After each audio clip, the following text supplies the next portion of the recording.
Hey folks, Kevin here. Well, it's July 19th, 2021, and today I thought I'd take a few minutes and respond to one of the questions I was recently asked. A video that I posted a while back was about my experiences getting vaccinated for the virus that caused the pandemic. And that was very good experiences that I did have. And yesterday I got a question from Elizabeth Blaine. She says, Kevin, I have a sincere question. Why would you need the vaccine if you have natural immunity from having had the virus?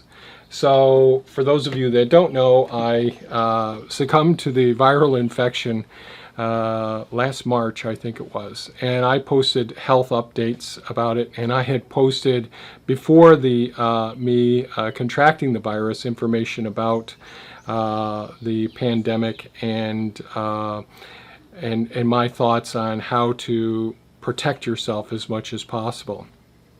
So yes, I did have the viral infection, which hit me pretty hard. I didn't require hospitalization. I had high fevers and that came and went, loss of sense of smell and taste, extreme headaches. I had evidence of encephalitis, so not able to sleep, high temperatures, those issues. Since I recovered from the infection, I am not nearly as healthy as I was before. Certainly, I have less energy, more discomfort, less endurance, time to, the number of hours that I can work outside. So if you're a regular viewer, you know that in years past, I'd be up before the sunrise and be working out there until after the sun set. And I was really in pretty good shape doing the things that I was doing. And then since having had the infection, my ability to tolerate, the heat, the extreme cold, and work out there more than, just going out and putting in a half a day is enough to wear me out. Yesterday I shot a little bit of a video in the morning, then I harvested garlic in the morning, took a lunch break, went out and harvested garlic in the afternoon. I think the temperature was only up into the 80s, low 80s. So it was a very pleasant working environment, but I was completely trashed after that. I spent too many hours working doing those things, which would have been a piece of cake for me 2 years ago before I had the infection. But the thing that concerns me the most is how it's affected my brain, my memory, my ability to process information quickly. Those things, I took a huge loss with having had this infection. It's affected me terribly. I can deal with the aches and pains that I have now that I didn't have before. And I can get frustrated with, but I can't work as hard and long as I was able to before. And my ethics are self-care, earth care, people care, and future care. So certainly I always want to do the most things that I can do for myself to enhance my chances of being as useful and productive and helpful as I possibly can be. And one of my goals is always to be a better version of myself tomorrow than I am today, and that's perpetual. And the other part is, earth care, people care, and future care. And so one of the reasons I share these videos is so that I can share my experiences, and if those people are open to it, they can do what they believe is best for themselves.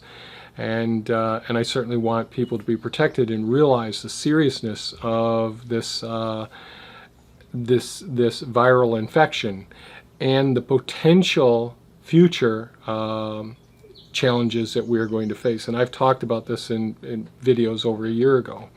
So, viruses that have come from other species, and this isn't the only one. We've had several different ones that have been major issues. when they get into humans and are transmitted, especially if it has a rapid and more easily transmissible through even outdoors. Right now, the most recent version that I'm aware of easily is transmittable from outdoor environments through aerosolization, and so that is a big concern. And there are many people who are still yet unvaccinated. And in other countries, there's not the vaccines available, and in this country, there's people that choose not to get vaccinated. And that's fine, whatever people choose. However, the more opportunities in unvaccinated people, we won't get community immunity. In other words, there won't be a proportion of people great enough that will decrease the chances of it being transferred to a person who hasn't been vaccinated. So the greater the community immunity that you have, meaning the more people vaccinated, the more that the virus can get stopped in its tracks before getting transmitted to other people. The other thing that's happened is one of the new variants that's out right now is easily infecting those people who have already been vaccinated. Now, to my knowledge, there have been none of those people who were previously vaccinated that needed hospitalization and being put on a ventilator. But some people have been sick, having fevers, pretty high fevers, and you can verify those people who are vaccinated by doing PCR and verify. Oh, it isn't just that they tested positive from the vaccine. They actually have acquired the new infection. Those of us who have been vaccinated and have had the prior infection, we don't know yet whether the PCR tests will, unless they were done in series. A single PCR test probably won't verify a new infection. So back to the question at hand is, if I've been exposed to the natural infection in the wild and have gone through it and my immune system has responded appropriately and got it under control, then why would I need to get vaccinated?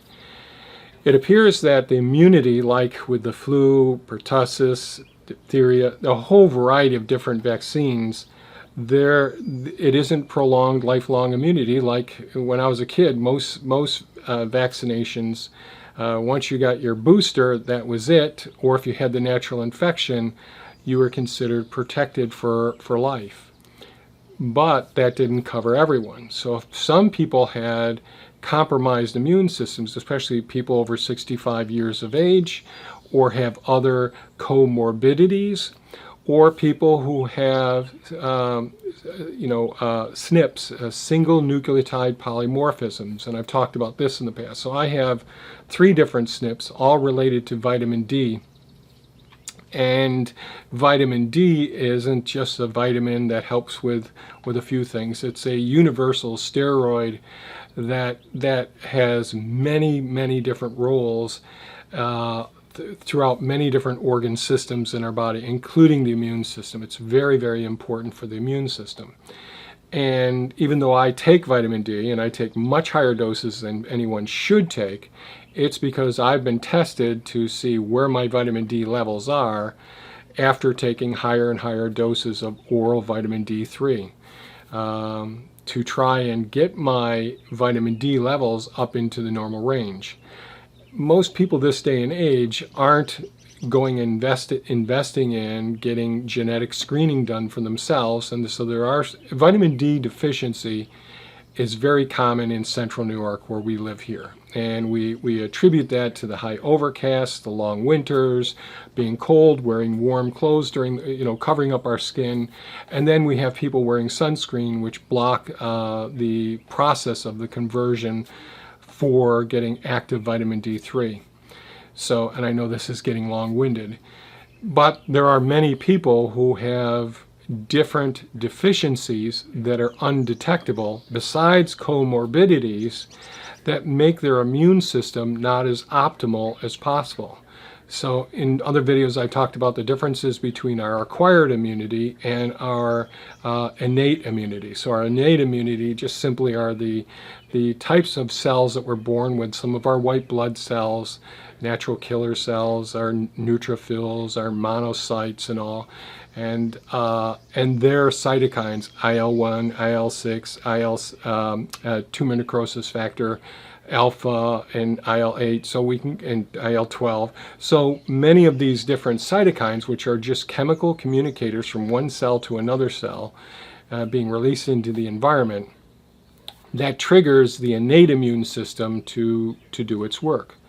Now, our acquired immune system, having two main branches, the humoral immunity, which is our antibodies, which we're going to briefly discuss right now, and our cytotoxic cells, which are cells that actually attack different foreign invaders, often engulfing them and destroying them with a oxidative burst inside of the cell in a controlled environment.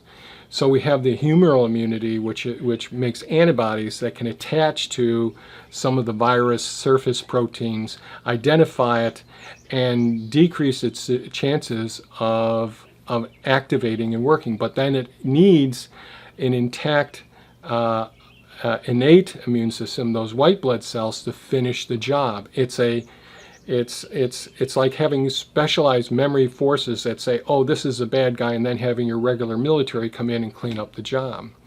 So what I'm getting to is there are multiple ways that our systems can potentially not be optimal based on our diet, our lifestyle, our sleep, all of the things that we do, the stress levels and all, things that I've talked about in my previous videos, that decreases our ability to respond at optimal levels to an infectious agent when it gets into us.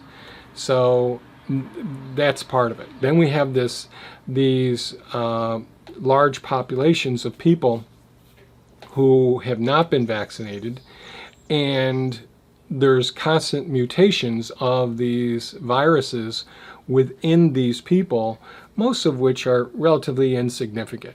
But some of them increase their ability to more easily transmit, which has happened recently.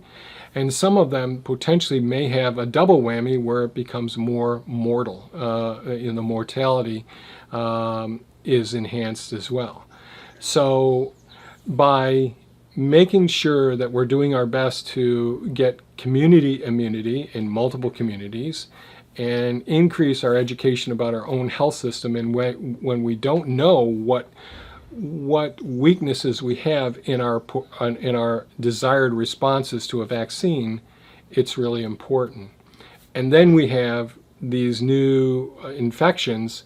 Until we go through a few years of having this infection going through cycles, in other words, going through the seasonal cycles in the fall and the winter, and then the following fall and winter, and all, we're going to learn a great deal more about these particular infectious agents and what the duration of immunity is. What are B cells? Are they producing enough of the antibodies, or have the surface proteins modified themselves enough where it's a little bit different, and the immune system says, I'm not sure that you're really the bad guy, so I'm not going to attack you because I don't want to attack our own cells in our own body. Friendly fire, like when we have immune-mediated disease processes where we attack our own joints, or attack our own liver, or we attack our own white blood cells or red blood cells. I'm sorry, our red blood cells, not our white blood cells. Well, yes, our platelets are white blood cells as well. So that's my answer to the question. I know it's a bit long-winded, and there isn't a lot of science behind it and all, but like in the UK right now, there's of people who have been vaccinated, we're having 15,000 per day as of a few days ago, one of the last publications I pulled up, showing that they were PCR test positive, that they did get the infection. Now, fortunately, none of these people have been sick enough to require any extensive work. It was stay at home. It's like having a bad flu, but not dying as a result of it. But there are populations that if these mutations continue to happen, that we are going to have further issues. And I predict that that will happen because there's so much misinformation about this infectious agent, and so much, it's just plain lies people are saying about these things, and saying that, like one of the people who commented on one of my last videos said, well, they're just using dead people to make these vaccines. And it's ridiculous. I know that people believe these things, and I'm sorry that they believe those things, but there's people who think the earth is flat too. It just isn't. So some of these things are just nonsense. And so my part, self-care, earth care, people care, and future care, is to try and disseminate as accurate information and timely as much as we know. We don't know how many boosters people are going to need. Just like the flu shot, if people, elderly people probably should be getting the flu shot or the pneumonia shot. So those are two things that really have very attenuated immune responses after getting their booster, or actually having the pneumonia, or actually having the flu. They're of short duration, the amount of immunity from either the vaccines or from the infection.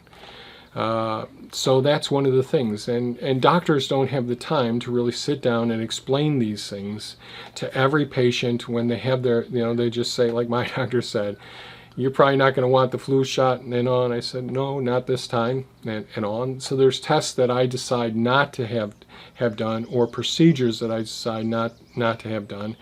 But I've done my research on those topics, and because that was part of my profession for years. So the short and simple answer is it's multifactorial, depending on how competent your immune system is, and do you have adequate duration of immunity after natural exposure or vaccinations.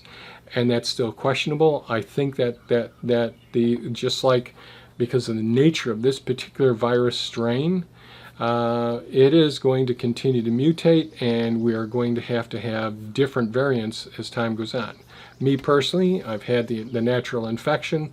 I had my initial vaccine. I had my follow-up vaccine, and I will probably be getting another booster soon. I'll decide. Now, the vaccinations I had were Moderna, and the science is still churning at this point.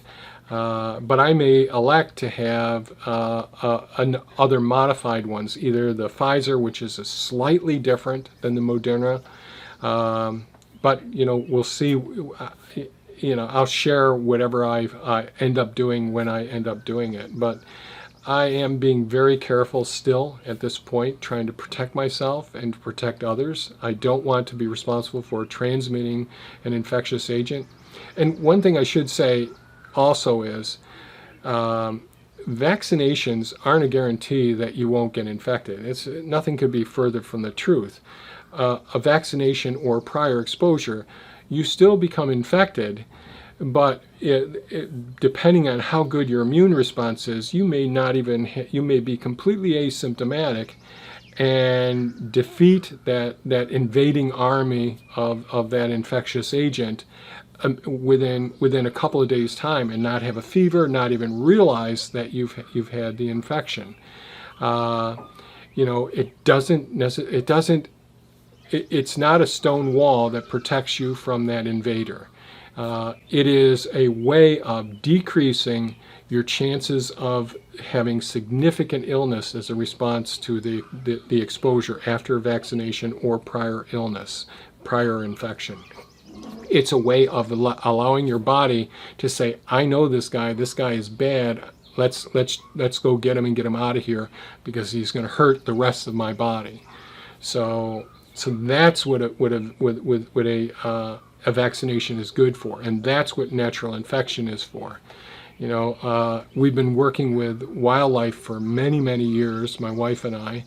So back when the rabies virus started coming around, before it even got into New York State, we were vaccinated for rabies. But we know that the duration of immunity is still questionable, so we'd be checking titer levels and get boosters, those sorts of things. So when you don't know all the answers, you weigh all the factors and decide, is this something serious enough? The chronically infected people from this infection, I can tell you, it kicks you in the butt. There are people who will probably have terrible experiences for years to come as a result of this infectious agent. So I think it's worthwhile for me personally. And do I think it's worthwhile to recommend to people that they get vaccinated? Yes, I do. This is very serious and has the potential of morphing into an even more serious variant in the future as well. It already has, since the one that I actually had. So I hope this was helpful. I know there will be people who will leave some nasty comments and all. Just please keep it civil. I respect your decision to make decisions based on your belief systems and the information that you have readily available to you through the media sources that you utilize. But please keep it civil. Thanks so much for watching, and have a good day. And that was a great question. Bye-bye now.